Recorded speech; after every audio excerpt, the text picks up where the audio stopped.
8,000 kilometers across Indonesia on a Yamaha Mio, from the grandstands at Sepang and Buriram all the way back home via the Silk Road. Now I'm back, and honestly, nothing has changed. Everything is exactly the same, except me. I'm working a few days, finishing my ebook, which you can download at the link in the description, but the absolute freedom is calling again. I thought about going to MotoGP in Le Mans or Barcelona, but I didn't feel right. Too expensive, too commercial. I needed a real adventure. So here's my plan. I'm heading south from Austria, straight into the wild heart of Albania, and from there I will find my way to the MotoGP in Mugello. No plan, just the road. But first, I need a bike that can actually handle it. In this video I will show you how I found the perfect tool for this journey. Hey guys, I'm driving to Graz, the capital of Styria in Austria, and I'm going to see a GS 1100. I spent 2 weeks searching for the perfect adventure bike. My budget was tight, under 3,000 euros. It had to be cheap to maintain and ready for long distances. I looked at an old BMW GS 1100 and a Transalp, but the good deals were gone too fast. They just weren't the right match. And then I found it, a Suzuki V-strom 650. It has 75,000 kilometers on the clock and cost me less than 2,500 euros. People say this engine is bulletproof. I knew I had to take it. This is the bike for my journey. The Suzuki was ready. It came with a full luggage system and a fresh inspection, so I could start right away. But it was missing one thing, a navigation system. Carpuride sent me one of their units, but I had a problem. The handlebar mount it came with wasn't in the right position for me, and I was running out of time. So I decided to build my own. I went to the hardware store, bought an aluminium bar and some bolts. A bit of cutting, some drilling, and a few hours of work later, I had the perfect custom mount. Now the bike is finally ready for Albania. Yeah, that's my new baby Suzuki V-strom with the Carpuride system. So it's like an old bike with features like a GS, but for much less money. So Carpuride you can start here with the remote control and then navigation, but I'm a bit under stress. I need to meet a friend and then go to Louis to buy some stuff to clean the bike. Starten. And the full navigation, and the screen is very bright. It's adjusts automatically.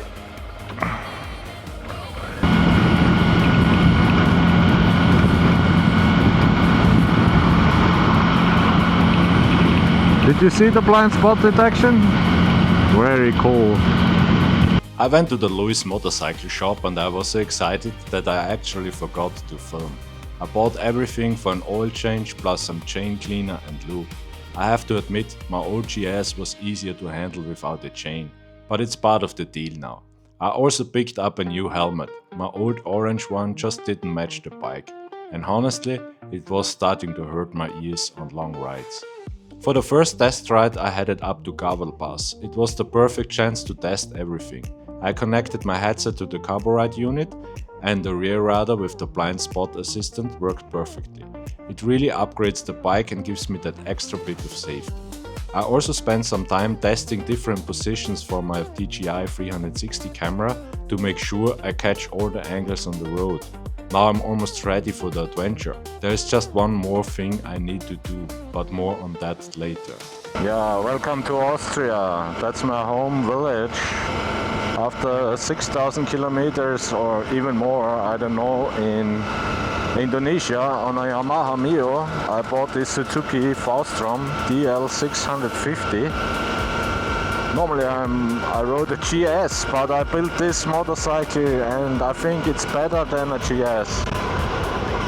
Okay, the motor sound, the engine sound is a bit different.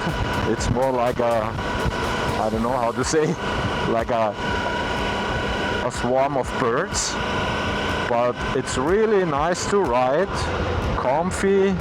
The size is perfect, even if it's just 650 cc. Okay, after riding a Mio. Anyway, everything is kind of much bigger.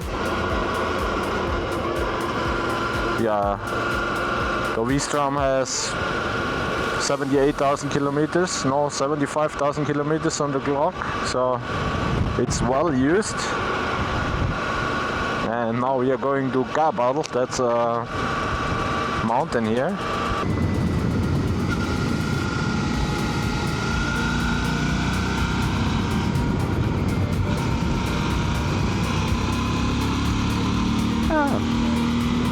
The V-strom is strong enough for riding and enjoying. For sure, when you're in a group with my friends, maybe it's a bit too weak. Like the new GS 1250, 1300 plus, KTM, Super Adventure, Super Duke. But yeah, okay, to be honest, sometimes it's really, oops, like a race. Yeah, it's end of spring, you know, the street is still not clean enough. It's still cold. Oh, what was that, Lamborghini? Yeah, I have to find the right setup for the 360 camera. I have to find something how to mount it here in front. This is Sala. Just a small village. And in the last years in the past, you can see a lot of older cars coming up here and sport cars. Before it was more for motorcyclists, now it's also... I won't bore you with more test ride footage, but there is one last thing I need to share. My old Gore-Tex suit is a few years old now, and let's just say all that great food in Indonesia and Thailand left its mark. I have to squeeze myself into it like a knackwurst, a sausage. So if there is a brand out there looking for someone to test a new suit on a wild trip to Albania, let me know. Also, quick tip for you, if you want to upgrade your bike, whether it's an old budget bike, find like mine, or a 30,000 euro GS with this navigation system, check the link in the description. Use the code THOR30 to get 30% off and free shipping. Now I'm finally ready. Don't forget to subscribe so you don't miss the start of the trip. What do you think? Will the Suzuki survive Albania and the ride back? Or do you have a bad idea? Let me know in the comments. See you on the road. Your doubts sit heavy like stones in a coat. Mine turn